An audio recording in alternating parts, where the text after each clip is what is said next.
দ্বিতীয় টি-টোয়েন্টি ম্যাচেও নেদারল্যান্ডসকে বড় ব্যবধানে হারিয়েছে বাংলাদেশ ক্রিকেট দল।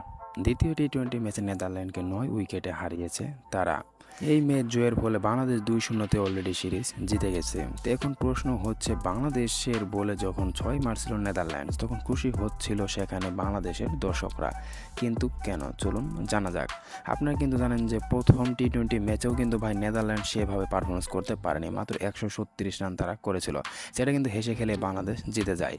এবং কি দর্শকরা অনেক বেশি মন খারাপ করেছিল যে বাংলাদেশ সেভাবে কিন্তু ব্যাটিং করার সুযোগ পায়নি। তৃতীয় টি-টোয়েন্টি ম্যাচেও তারা কিন্তু একই ভুল করে এবং কি মাত্র ১০৩ রানের মধ্যে তারা কিন্তু অল আউট হয়ে যায়। এজন্য বাংলাদেশের মানুষরা চেয়েছিল যাতে অন্তত নেদারল্যান্ডস ভালো একটা স্কোর করতে পারে এবং কি যাতে বাংলাদেশের ব্যাটিংটা ভালোভাবে এনজয় করতে পারে। সেজন্য মূলত বাংলাদেশের দর্শকরা তারা এভাবে আনন্দ উল্লাস করেছিল নেদারল্যান্ডস ৬ মারার ফলেই। এই ঘটনাটি অলরেডি ছেয়ে গেছে সামাজিক যোগাযোগ মাধ্যমে। এই ব্যাপারে আপনার মতামত অবশ্যই কমেন্ট করে জানাবেন।